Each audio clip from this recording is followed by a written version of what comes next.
And joining us now for more on this is orthopedic surgeon Dr. John Belzer with California Pacific Orthopedics. Doc, I was going to say it's great to see you again, but if you're joining us, it probably means something terrible has happened once again, and here we are. Yeah, you know, Larry, it seems like just a moment ago that you and I were having that chat over Klay's injury on that fateful day, or that fateful week that we had with Kevin as well a year and a half ago, and this certainly is a big blow to the organization. I think all of us as fans were looking forward to a really great year with one of our superstars in Klay coming back full speed, and this certainly is going to impact his season clearly, and potentially for future years. But yeah, it's a devastating blow. Yeah, so let's start with the basics. What exactly causes a torn Achilles tendon?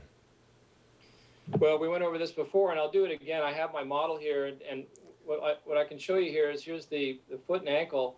Here's the heel bone here, and here obviously your toes and your tibia. And the Achilles sits right here. And so when somebody's jumping, they're pulling up on their Achilles, their foot goes down, and that's how they're jumping up in the air. What happened with Klay is when a player goes backwards and then explodes forward, and we saw this if you ever watched the videos on Kevin's injury, is that as the foot is being forced this way from the force of the acceleration, at the same time the Achilles is pulling, the tendon pulls in opposite directions and it ruptures. So here's a graphic. I don't know how well you can see that, but you can see the Achilles tendon right in this area here. And as the heel goes down this way, muscle pulls up, and it basically just like pulling a piece of paper apart, it snaps.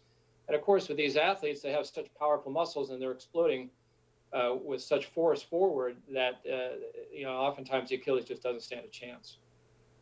So how difficult is it to repair and normal recovery time? So from a surgical standpoint, it's a very straightforward procedure. There's a number of ways to do it. Generally, we do it open to get the best and strongest repair. Surgery is less than an hour. And then the recovery is essentially crutches for a period of time to allow that tendon to heal. But then it's really about the recovery. And that recovery means to regain that tensile strength across that tendon so that the tendon can once again take those loads that these basketball players are placing across it. So that's going to be, as we saw with Kevin and other players who've torn their Achilles, at least a 9-month recovery, if not longer. Now, Klay was coming back from a torn ACL in his left knee, the other knee. This injury is to his right Achilles. Do you see this a lot? And I know some of this is speculation here, but where the body is compensating from one injury and maybe you put the strain elsewhere?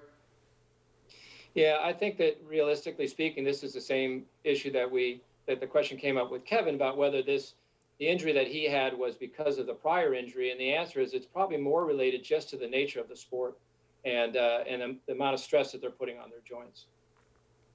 All right. Assuming that the surgery goes well, would you expect to see the Klay Thompson that we're used to seeing, the guy who could score 37 points in a quarter, or is the likelihood, given his age and the two injuries, will they limit him, or will he be the same splash brother that everybody has come to watch and love? Well, in taking care of these athletes for a while, these guys are competitors and they work harder than anybody you've ever seen. I think Klay will get back to a level that will allow him to participate at an elite level like he has for many years. I expect great things out of Klay for a few more years before he hangs up his shoes.